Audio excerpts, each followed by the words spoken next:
யார் வந்து அப்படின்னு பேசுறாரு பாருங்க. அமெரிக்கால இருந்து உலக அதிபர் ட்ரம்ப், அவர் உள்ளூர் அதிபரே இல்ல, உலக அதிபர் அவர். ஏன்னா எந்த நாடு பிடிக்கிறாரோ அதுக்கெல்லாம் அவர் தான் அதிபர்னு அவருக்கு அவரே தன்னிச்சையா அறிவிச்சுக்கிறது. 4 மாதத்துக்கு தேவையான பெட்ரோலை வந்து சேமிச்சு வச்சிருக்காங்க. அப்ப ஏன் கேஸை சேர்த்து வைக்கல? லூசு பயிலுங்களா? கேஸ் அடைக்க முடியாதுரா, காத்து அடைக்க. அது எப்படி யூபியில எந்த தட்டுப்பாடும் வரல, மகாராஷ்டிரால எந்த தட்டுப்பாடும் வரல, ஆந்திர பிரதேஷ்ல வரலையே, கும்மிடி பிடி தாண்டி தட்டுப்பாடு இல்லையே. அப்ப இங்கெல்லாம் தட்டுப்பாடு இருக்குன்னா என்ன அர்த்தம்? சேர்க்கை ஏற்பட்டதா? திருடர்கள் திருட்டுத்தனமா பெட்ரோலை வாங்கிட்டு போய் வீட்டுல வச்சு பிளாக்ல விற்கலாம்னு சொல்லிட்டு முட்டாள்தனமா பண்ற திருடர்களுக்கு வந்து துணை போகணும்னு சொல்லிட்டு 2ஆம் கட்ட 3ஆம் கட்ட கேடுகட்ட ஊடகங்கள் வந்து அதுக்கு லைவ் கவரேஜ் எடுத்துட்டு ஓடுறானுங்க, கேமரா எடுத்துட்டு ஓடுறானுங்க. அவனுங்களுக்கு தட்டுப்பாடு வருவதற்கான சாத்தியக்கூறு குறைவு. ஏனென்றால் இந்தியா வந்து ரஷ்யா ஆயில இப்ப வாங்க ஆரம்பிச்சிருக்கு. 30 மில்லியன் பேரல் அளவுக்கான எண்ணெய் நமக்கு வந்து கொண்டிருக்கிறது.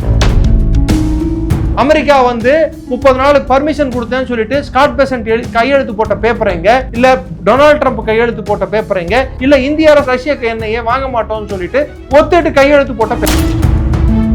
ட்ரம்போட அரசாங்கத்துக்கும் யுஎஸ் நேவிக்குமே சண்டை நடந்துட்டு இருக்கு உள்நாட்டுல. ட்ரம்ப் நான் போற ஜெயிச்சிட்டேன்னு அவரை தன்னிச்சையா அறிவிக்கிறாரு. ஆனா சில இலக்குகள் இன்னும் ஜெயிச்சியா ஜெயிக்கலையா பாசு ஆனா அப்படின்ற மாதிரி இருக்கு. அரசியல் நோக்கங்களுக்காகவும் இந்தியாவை கொச்சைப்படுத்தாதீர்கள், இந்திய தேவையை வந்து குறைத்து மதிப்பிடாதீர்கள். வெக்கமா இல்ல? இந்த பெட்ரோலை நீங்களும் தானே போடுறீங்க. நைட் ஆனா கேன் எடுத்துட்டு.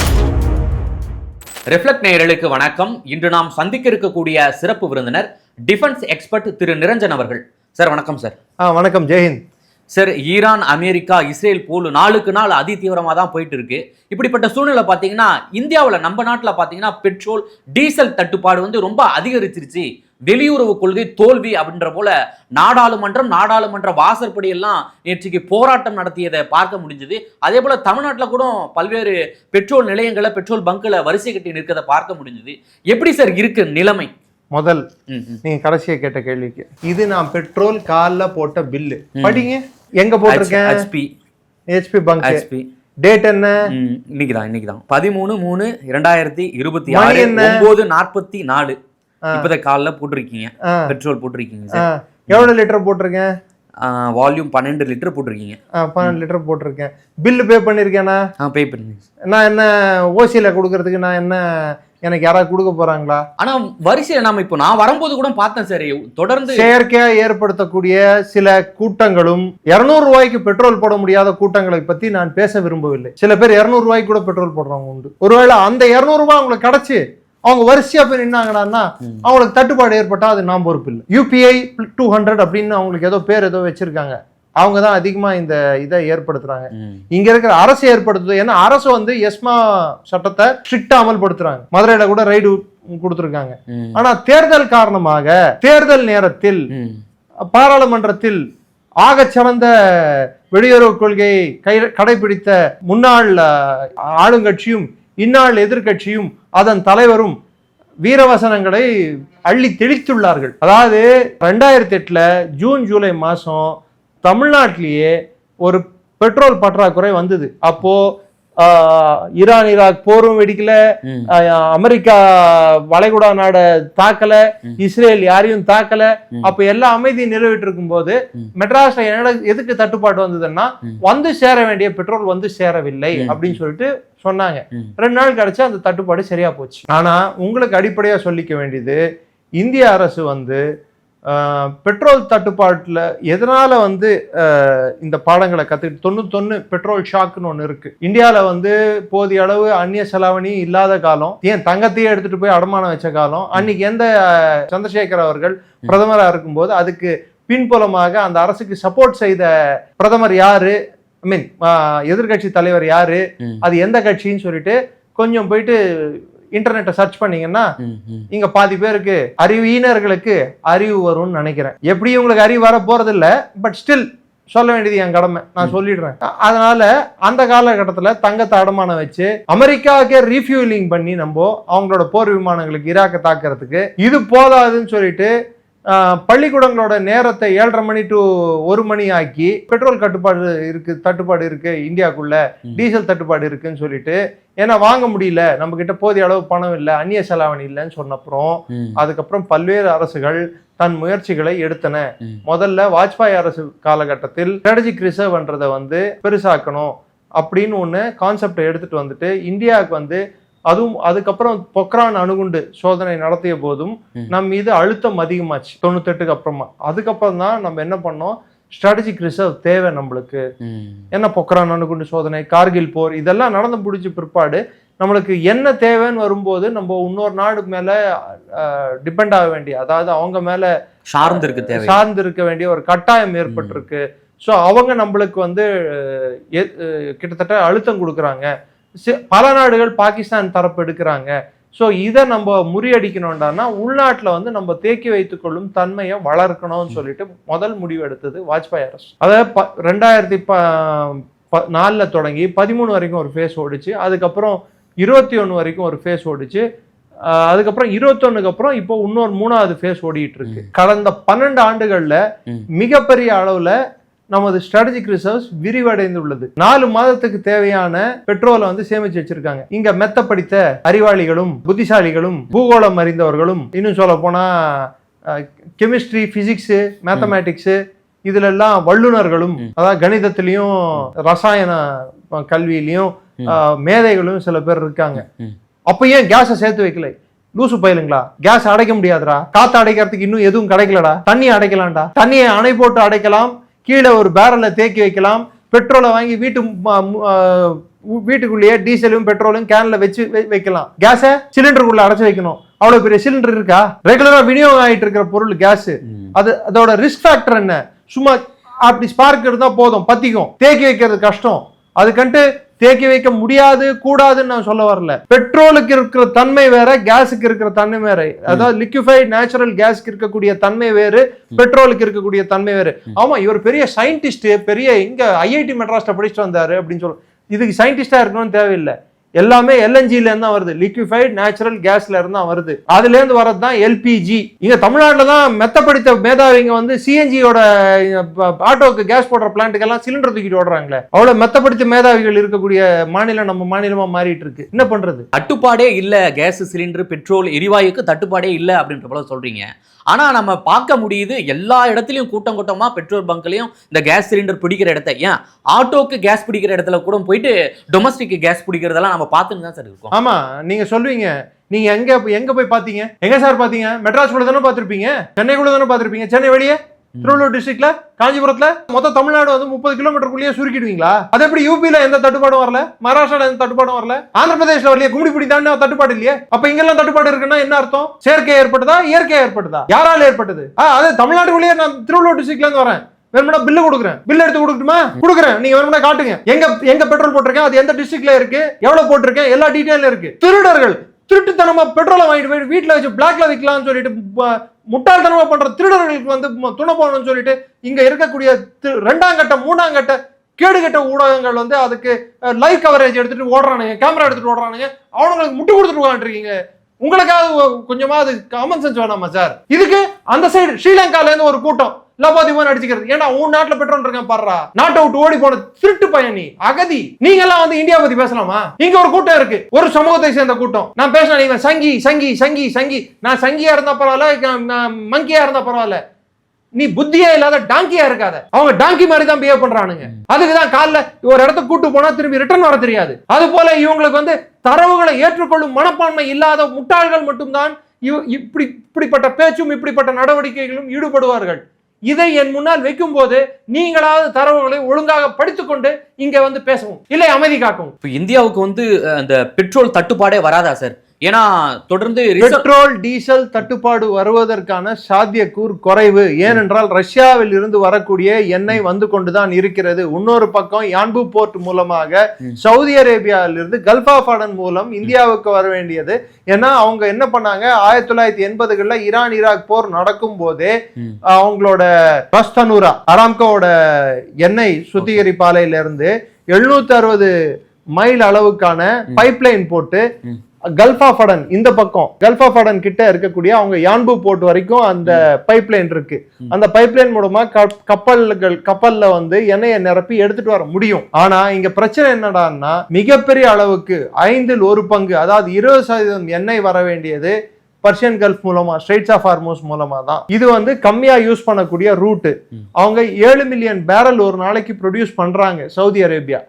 அதுல 2 மில்லியன் பேரல் அவங்க உள்நாட்டு இதுக்கே தேக்கி வச்சுக்கிறாங்க.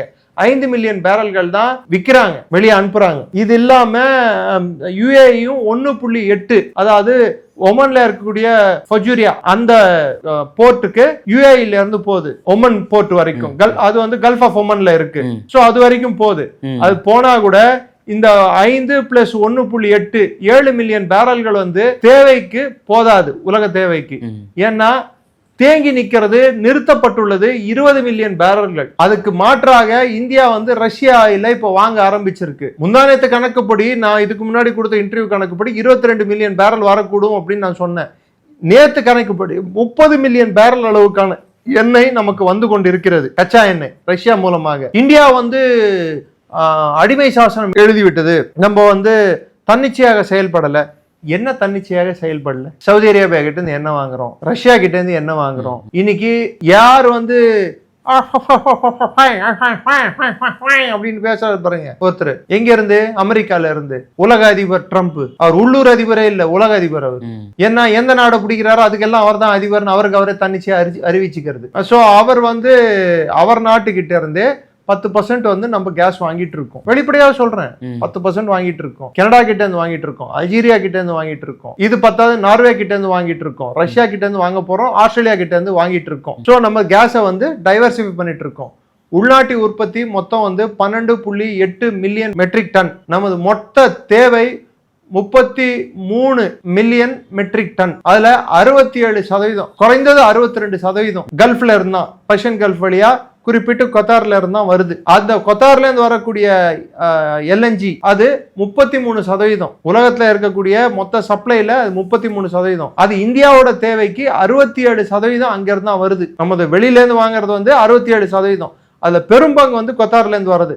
அது இல்லாம இதுக்கு முன்னாடி சொன்னேன் பாருங்க, அமெரிக்கா, மற்ற நாடுகளை பேர் சொன்னேன், அங்க இருந்தும் நம்ம வாங்குறோம். அது இல்லாம உள்நாட்டு உற்பத்தி 12.8 மில்லியன் மெட்ரிக் டன். ஸோ 33% உள்நாட்டிலேயே நம்மளால கேஸை வந்து மேனுஃபேக்சர் பண்ண முடியுது. வெளிநாட்டில இருந்து 67% நம்ம வாங்குறோம், இங்க 33% உற்பத்தி பண்றோம். ஸோ இப்போ தட்டுப்பாடு ஏற்பட்டதுக்கு காரணம் கத்தார் அவங்களோட கேஸை அனுப்புறத முடியாத சூழல் ஏற்பட்டுள்ளதால் அவங்க வந்து பிளாக் பண்ணியிருக்காங்க. ஒண்ணு. ரெண்டாவது, இந்திய அரசு எடுத்திருக்கிற முயற்சிகள் என்னன்னு நான் சொல்றேன். கேஸ் சிலிண்டர் 21 நாட்களுக்கு அப்புறம் நீங்க புக் பண்ணலான்றதை 25 நாட்களா டொமஸ்டிக் சிலிண்டருக்கு ஏத்தி இருக்காங்க. சென்னையில தட்டுப்பாடு ஏற்பட்டிருக்கு, பெங்களூர்ல தட்டுப்பாடு. அது எப்படி எதிர்கட்சி ஆளும் மாநிலங்கள்ல மாத்திரம் தட்டுப்பாடு ஏற்படும்? எப்படி சார் ஏற்படும்? இது உள்ளூர் அரசியலா இல்ல வெளிநாட்டு சதியா? என்ன இது? மக்களிடையே ஒரு அதிருப்தியை ஏற்படுத்த வேண்டும், ஒரு பிரச்சனையை ஏற்படுத்த வேண்டும்.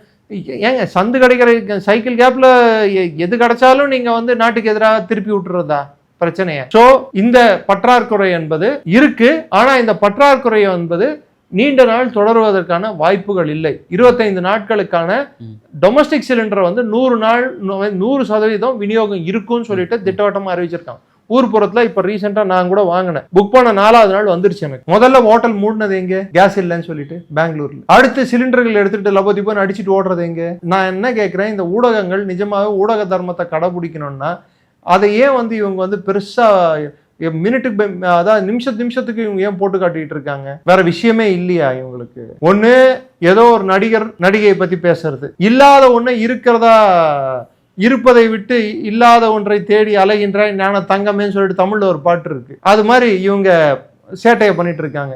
கட்டபொம்மன்ல ஒரு ஃபேமஸ் டைலாக் இருக்கு, எங்களோட சிங்களங்களை பிறந்து இன்று குரங்குகளாய் இருக்கும் மானமற்ற மடையர்களுக்கு நான் சொல்கிறேன், சொல்வது என்ன, காரி உமிழ்கிறேன் அப்படின்னு சொல்லிட்டு. இன்னைக்கு ஊடக தர்மம் அப்படிதான் இருக்கு. அதாவது சென்சேஷனிசம், ஒரு மிகைப்படுத்தி சொல்றது, இருக்கிறத இல்லாததாகவும் இருக்கிறதாகவும் சொல்றது. இவங்க டிஆர்பி ரேட்டிங்களுக்கு மக்களை வந்து பலிகடா ஆக்குற ஊடகங்களா மாறிட்டு இருக்கிறது ஊடக தர்மத்துக்கு எதிரான செயல். உண்மையா சொல்லக்கூடிய தைரியமும் தன்மையும் இருக்கணும். அது இருக்கா? சரி, இது இல்லாட்டி போகுது, இது பத்தாதுன்னு சொல்லிட்டு உங்க மாதிரி சேனல்ல வந்து வாசகர்கள்னு சொல்லிட்டு பாக்குறவங்கன்னு சொல்லிட்டு அந்த பக்கம் ஒரு தீவு இருக்கு, அந்த தீவு பேர் சொல்றது கூட எனக்கு கேவலமா தோணுது. சொந்த நாட்டு மக்களையே கொன்னவனை வந்து இன்னைக்கு அவங்கள தலைவர்னு சொல்லிட்டு சுத்துறானுங்க அவனுங்க. நான் சொல்ற தீவு தமிழ்நாட்டுக்கு தெற்கே இருக்கு ஒரு தீவு. அவனுங்க அந்த தீவுல இருந்து உட்கார்ந்துட்டு கூட பேச தெம்பும் திராணி இல்லாதவனுங்க டாய்லெட்ல பாஸ்போர்ட்டை போட்டு அகதி ஸ்டேட்டஸ் வாங்கிட்டு ஆஸ்திரேலியாவிலையும் கனடாவிலையும் உட்காந்துட்டு என்ன பத்தி கமெண்ட் அடிக்கிறது, நம்ம நாட்டுக்கு சம்பந்தப்பட்ட விஷயங்களை பேசும்போது அங்க இலங்கையில் என்ன நடந்தது, ஏன்டா இலங்கையில என்ன நடந்தது முதல்ல போய் இலங்கை அரசை போய் கேள்டா, நீ முடிஞ்சா உன் நாட்டை விட்டு உன் நாட்டுக்குள்ள வந்து கேள்றா, நீ இருக்க மாட்டேடா. இந்தியா பத்தி பேசக்கூடிய தகுதி இந்த திருடர்களுக்கும் கயவர்களுக்கும் பேடிகளுக்கும் இல்லை. குறிப்பிட்டு இப்போ தமிழ்நாடு இருக்கு, தமிழ்நாடுல வந்து இங்க இருக்கும் ஆளும் கட்சிக்கும் அங்க மத்தியில் இருக்கும் கட்சிக்கும் வித்தியாசங்கள் இருக்கலாம், கருத்து வேறுபாடு இருக்கலாம், பிரச்சனைகள் இருக்கலாம். ஆனா இங்க வந்து ஒரு சுமூகமான சூழலும் சுமூகமான சில விஷயங்களும் இருக்கு. ஏன்னா இங்க அரசியல் சாசனம் சட்டமும் ஒண்ணு இருக்கு. அங்க இருக்கிற இந்திய தமிழர்கள் சொல்லிட்டு ஓடிப்போன்னு சொல்லிட்டு துரத்தி அடிச்ச திருட்டு தமிழர்கள் தானே அங்க இருந்தாங்க. இவங்க எல்லாம் வந்து இந்தியாவுக்கு பாடம் எடுக்கிறாங்களா? இந்திய தமிழர்கள், தமிழ்நாட்டில் இருக்கும் தமிழர்கள், ஏன் இந்தியா முழுவதும் இருக்கும் தமிழர்கள் இந்திய தாயின் பிள்ளைகள். இந்தியா தாயின் பிள்ளைகளின் பிரச்சனை இந்தியாவின் பிரச்சனை இல்ல. இந்தியாவில் என்ன பிரச்சனை இருக்குதோ அதை பேசக்கூடிய தகுதியும் தன்மையும் இங்கே இருக்கும் எல்லா கட்சிகளுக்கும் எல்லா மதத்தினருக்கும் எல்லா மக்களுக்கும் உண்டு. அது சரியா தவறா என்பதை நாங்கள் தீர்த்து கொள்கிறோம். அகதியா ஓடி போன உங்களுக்கு வந்து எங்கள் நாட்டை பத்தி பேசுவதற்கான தெம்பும் திராணியும் அருகதையும் இல்லாதவர்களாக நான் கருதுகிறேன். ஏன் ஊரே கருதுகிறது. உங்க மாதிரி சேனல் முதல்ல சிலோன்ல இருந்து வர கமெண்ட்டை வந்து கொஞ்சம் படிச்சு பாருங்க. அவங்க நாட்டிலேயே பெட்ரோல் டீசல் இல்ல, தட்டுப்பாடு ஏற்பட்டிருக்கு. அதை பத்தி பேசுங்கடா. இந்தியா பத்தி இவனுங்களுக்கு என்ன வந்தது கவலை? சரி, அடுத்து நீங்க கேட்ட அடுத்த கேள்விக்கான பதில். இன்னைக்கு இந்திய அரசாங்கம் வந்து இந்திய கப்பல்கள் வரதுக்கான வாய்ப்பே இல்லை, ஈரான் மறுத்துருச்சு அப்படின்னு சொல்லியிருக்காங்க. கரெக்ட். என்ன சொல்லியிருக்காங்க அவங்க? இந்திய கொடி பொருந்திய கப்பல்கள் மீது நாங்கள் தாக்குதல் செய்ய மாட்டோம் சொல்லியிருக்காங்களா இல்லையா? சோ இந்திய கொடி பொருந்திய கப்பல்கள் மீது நாங்கள் தாக்குதல் செய்ய மாட்டோம்னா அந்த கப்பல்கள் போகும்போது நாங்க எதுவும் பண்ண மாட்டோம். அதாவது அன்ரிட்டன் அக்ரிமெண்ட் தான் இது, எழுதப்படாத சட்டம். 1000 கப்பல்கள் மேல முடங்கி கிடக்குது. இந்தியாவோட கப்பல்கள் ஸ்ட்ரெய்ட்ஸ் ஆஃப் ஹார்மோஸுக்கு லெஃப்ட் சைடு வந்து 24 கப்பல் இருக்கு, ரைட் சைடு 4 கப்பல் இருக்கு. மொத்தம் 28 கப்பல் மாட்டிட்டு இருக்கு. பரிமளம் புஷ்பக்கும் வந்துட்டு இருக்கு. மும்பை கடற்படைக்கு வந்துருச்சுன்னு சொன்னாங்க. ஆமா, அதாவது அரபிக்கடலை தாண்டி இந்தியா எல்லை நோக்கி வந்துட்டு இருக்கு. நாளைக்கு வந்து சேர்ந்துரும் சொல்றாங்க. சோ இந்திய கப்பல்கள் வந்து இது அறிவிக்கப்படாத ஒரு உத்தரவாதம். 2 நாடுகளுக்கு இடையே ஏற்பட்ட அன்ரிட்டன் ஒரு அண்டர்ஸ்டாண்டிங். சர்வதேச ஒரு 2 நாடுகளுக்கு இருக்கக்கூடிய உறவும் 2 நாடுகள் நடத்தக்கூடிய பேச்சுவார்த்தையோ எப்பயுமே வந்து ஒத்துக்கிட்டு நடக்கிற பேச்சுவார்த்தை இல்ல. எல்லாமே அக்ரிமெண்ட்ல இருக்கணும்னு தேவையும் இல்ல. சில நேரங்கள்ல அக்ரிமெண்ட். அது எப்படி அமெரிக்கா வந்து 30 நாளுக்கு வந்து நாங்க பர்மிஷன் கொடுத்துட்டோம், நாங்க வந்து இந்தியாவை வாங்கிக்க சொல்லிட்டோம், பேப்பரைங்க. இப்ப நான் உங்களுக்கு பில் வாங்கின பேப்பரை காட்டினேன். அமெரிக்கா வந்து 30 நாளுக்கு பர்மிஷன் கொடுத்தேன்னு சொல்லிட்டு ஸ்காட் பெசன்ட் கையெழுத்து போட்ட பேப்பரைங்க, இல்ல டொனால்ட் ட்ரம்ப் கையெழுத்து போட்ட பேப்பரைங்க, இல்ல வாங்கக்கூடாதுன்னு சொல்லிட்டு இந்திய அரசு மீது அவர்கள் அழுத்தம் கொடுத்ததாகவோ, இல்ல இந்திய அரசு நாங்கள் வாங்க மாட்டோம் என்று ரஷ்ய எண்ணெயை வாங்க மாட்டோம்னு சொல்லிட்டு ஒத்துட்டு கையெழுத்து போட்ட பேப்பரைங்க காட்டுங்க சார். அட காட்டுங்க சாமி. அது எப்படி உங்களுக்கு எப்படி தேவையோ அப்படி பேசுவீங்களா மாத்தி மாத்தி? சரி, அமெரிக்கா இன்னைக்கு இந்தியா தடை போட்டுருமா ரஷ்ய எண்ணெய் வாங்குறதுனால? சுப்ரீம் கோர்ட்டே உங்களுக்கு தடை போட்டுருச்சு, இது மாதிரி வரி போடக்கூடாதுன்னு சொல்லிட்டு. கீழே விழுந்தாலும் மேய்ச்சல மண் ஓட்டுல நாங்க பாரு நாங்க தான் இன்னும் வல்லரசுன்னு சொல்லி காட்டிக்கிறதுக்கு, பூச்சாண்டி காட்டுறதுக்கு சும்மா சீன் போட்டுட்டு இருக்காங்க. அவங்களோட எனர்ஜி செக்ரட்டரி கிறிஸ் ஒயிட் வந்து என்ன சொன்னாரு? அங்க இருந்து வரக்கூடிய கப்பல்களுக்கு அமெரிக்கா கப்பல்கள் பாதுகாப்பு கொடுக்கும். யுஎஸ் நேவி என்ன சொல்லி போடா, நான் மாதிரி எல்லாம் கொடுக்க முடியாது போடா அப்படின்னு. அப்போ ட்ரம்போட அரசாங்கத்துக்கும் யுஎஸ் நேவிக்குமே சண்டை நடந்துட்டு இருக்கு உள்நாட்டுல. ட்ரம்ப் நான் போற ஜெயிச்சிட்டேன்னு அவரை தன்னிச்சையா அறிவிக்கிறாரு. ஆனா சில இலக்குகள் இன்னும் ஜெயிச்சியா ஜெயிக்கலையா பாசு ஆனா அப்படின்ற மாதிரி இருக்கு. சோ எங்க என்ன முகாதாரத்தோடு இவங்க பேசுறாங்க? அமெரிக்கா வந்து நம்மளுக்கு பர்மிஷன் கொடுத்ததுனால தான் ரஷ்ய எண்ணெயை வாங்கிட்டு இருக்கோம். சரி, போன மாசம் எவ்வளவு எண்ணெயை வாங்கணும்? 1.04 மில்லியன் பேரல் வாங்கணும். அதுக்கு முன்னாடி மாசம் 14 லட்சம் பேரல் வாங்கணும். 1.40 பேரல்கள் வாங்கணும். இந்த மாதம் அது அதிகரிக்க தான் போகிறது. மாதத்துக்கு மாதம் 20% ரஷ்யாவிடம் இருந்து எண்ணெய் வாங்குவதை நாம் நிறுத்தியதே இல்லை, யுக்ரைன் போர் தொடங்கியது முதல். இன்னும் சொல்ல போனா 2023 வருடத்துல இருந்து இன்னி வரைக்கும் பாத்தீங்கன்னா 20% கம்மியா நம்ம ரஷ்யா கிட்ட ஆயில் வாங்கினதே இல்லை. 32%, 33%, 37% வரைக்கும் கூட போச்சு. அது 22%, 21% தான் இருக்கு தவிர்த்து ரஷ்யாவிடம் எண்ணெய் வாங்கினதை நிறுத்தல. இன்னைக்கு ஈராக்ல இருந்து வரக்கூடிய எண்ணெய், சவுதியில இருந்து வரக்கூடிய எண்ணெய் பற்றாக்குறை ஏற்பட்டதுள்ளால் ரஷ்யா கிட்ட இருந்து நம்ம எண்ணெய் வாங்குறத வந்து இந்திய அரசு தன்னிச்சையாக எடுத்துக்கொண்ட நடவடிக்கை. இதுக்கு அமெரிக்கா பர்மிஷன் கொடுக்க வேண்டிய தேவையும் இல்லை, அமெரிக்கா கொடுத்ததற்கான அத்தாட்சியும் இல்லை. அதுக்கு மாத்திரம் ஸ்காட் பெசன்ட் சொல்றத நம்புற நீங்க இந்திய கப்பலை நாங்கள் தாக்க மாட்டோம் அப்படின்னு ஈரான் அரசு சொல்லி இந்திய கப்பல்கள் இந்திய துறைமுகத்தை நோக்கி வரும்போது அதுக்கு மாத்திரம் அக்ரிமெண்ட்டை காட்டுன்னு சொன்னா எல்லாத்துக்கும் மூலப்பத்திரம் இருக்கா என்ன? எல்லா மூலப்பத்திரம் வச்சுட்டு தான் பண்றோமா என்ன? இங்க இருக்கக்கூடிய குறிப்பிட்ட சிலர் அவர்களின் வாஞ்சைக்காகவும் அவர்கள் ஆசைக்காகவும் அவர்களின் அரசியல் நோக்கங்களுக்காகவும் இந்தியாவை கொச்சைப்படுத்தாதீர்கள். இந்திய தேவையை குறைத்து மதிப்பிடாதீர்கள். வெக்கமா இல்ல? இந்த பெட்ரோலை நீங்களும் தானே போடுறீங்க. நைட் ஆனா கேன் எடுத்துட்டு வந்து புடிச்சிட்டு போறீங்களே, பாவம். பப்ளிக் சேஃப்டியை பாதுகாப்பாங்களா? பப்ளிக்கை பாதுகாப்பணும்னு முடிவு எடுப்பாங்களா? இல்ல போலீஸ் கொள்ள திருட்டு இதெல்லாம் நடக்கூடாதுன்னு சொல்லிட்டு சுத்திட்டு இருப்பாங்க. டெய்லி அது வேற ஒரு பக்கம் ஏறிட்டு இருக்கு. அதை அவங்க கவனிப்பாங்களா? இல்ல இது மாதிரி பங்கு போயிட்டு நின்றுட்டு எப்பா ஒன்னும் தட்டுப்பாடு ஏற்படல, பற்றாக்குறை இல்ல, நீங்க இது மாதிரி பங்குகளை முற்றுகை நடத்தாதீங்க, உங்களுக்கு தேவையான அளவு இருக்குன்னு இது மாதிரி கூவி சொல்லிட்டு இருப்பாங்களா? என்ன மாதிரி ஒரு எண்ணோட்டம் இல்லாத ஒண்ணு பிரச்சனையா கிளப்பி விடுறது யார்? இங்க கிளப்பி விடுற குண்டர் சட்டத்துல இவங்களை எல்லாம் தூக்கி உள்ள போட்டா சரியா போயிடும். மிக்க நன்றி சார், நேரில் பல்வேறு தகவலை பகிர்ந்தமைக்கு. நன்றி. ஜெயின்.